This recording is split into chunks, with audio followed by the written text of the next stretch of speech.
Assalamualaikum warahmatullahi wabarakatuh. Selamat datang Anda semuanya. Di video pembelajaran kali ini saya akan memberikan penjelasan tentang kunci determinasi pada tanaman. Oke ya.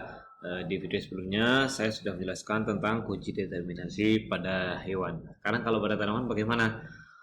Untuk konsepnya, kunci determinasi pada tanaman itu tidak jauh berbeda dengan kunci determinasi pada hewan, ya. Cara pembacaan kunci determinasi, bentuk kunci determinasi sangat sama ya, formatnya sama seperti itu ya. Formatnya sama kan, tetapi hanya berbeda karena ini bentuknya tumbuhan jadi beda. Oke ya. Contoh seperti ini ya. Jadi ada satu A, B, ada pertanyaan yang pertanyaan itu benar-benar dikotong gitu ya. Pertanyaan satu jawabannya iya, pertanyaan dua jawabannya tidak gitu ya. Jadi pertanyaannya dikotong ya atau tidak, seperti itu untuk pertanyaannya. Selanjutnya untuk kuncinya memang ada kunci yang sebelumnya, kunci asli memang tidak sekecil ini gitu ya. Akan tetapi untuk aslinya itu memang sangat banyak, tapi ini kita membuat cuplikan saja agar memang bisa dipelajari seperti itu ya. Oke, saya kasih contoh semisal ini adalah kunci determinasi untuk tumbuhan. Jadi kalau pertanyaan satu, kalau kita punya tumbuhan, kita mulai pertanyaan satu, maka kita lihat dulu dia 1A atau 1B. 1A berarti dia memiliki akar, batang, daun, sejati. Pertanyaan B berarti pertanyaan dikotom atau kebalikannya, tidak memiliki akar, batang, daun, sejati. Seperti itu. Ya, begitu pula untuk pertanyaan yang kedua, yang ketiga, yang keempat pasti menanyakan untuk dikotomnya. Kita coba ke uji pempraktekan dari kunci determinasi ini, oke ya. Katakanlah seperti ini. Kunci determinasi ini, saya punya satu tanaman namanya apel, ya, tanaman khas Kota Malang itu ya. Kenapa apel Pak, bukan jeruk? Ya, iya karena apel. Ada alasan lain kenapa apel ya, terserah ya, karena memang apel adanya apel. Saya searchingnya apel. Kalau jeruk nanti yang lain. Oke, apel. Nah, kira-kira apel ini kunci determinasi bagaimana? Oke, kita mulai ya untuk pencarian kunci determinasi dari apel ini. Kita mulai, dia apel itu kira-kira 1A atau 1B gitu ya. Apel itu memiliki akar, batang, daun sejati atau tidak memiliki akar, batang, daun sejati. Nah, jelas ya.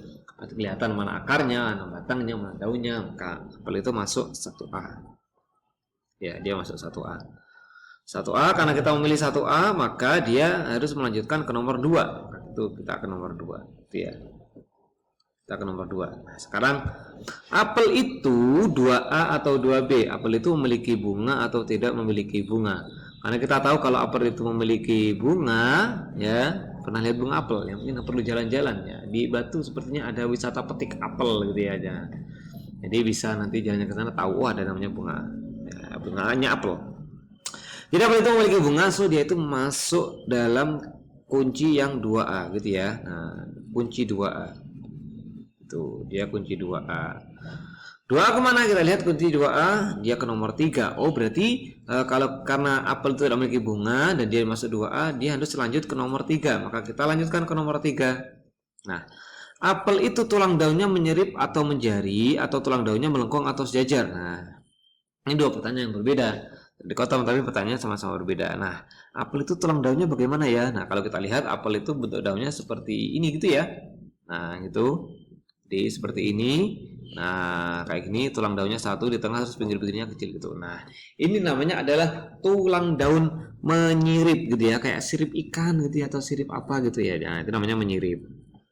Kalau melengkung sejajar itu berarti kalau seperti mungkin jagung atau mungkin tebu gitu ya, dia panjang gitu, namanya sejajar ya.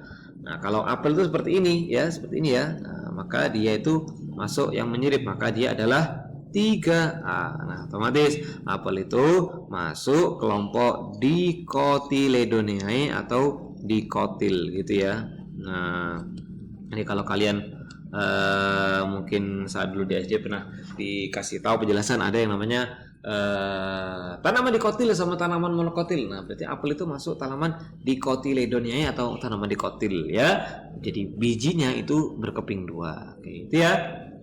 Jadi kan ada semuanya bagaimana cara membaca kunci determinasi pada tanaman. Ini berlaku juga untuk tanaman-tanaman yang lain gitu ya, sesuai dengan konteksnya ya. Terima kasih, semoga bisa menjadi informasi bermanfaat sekilas tentang bagaimana cara membaca kunci determinasi pada tanaman. Terima kasih. Assalamualaikum warahmatullahi wabarakatuh.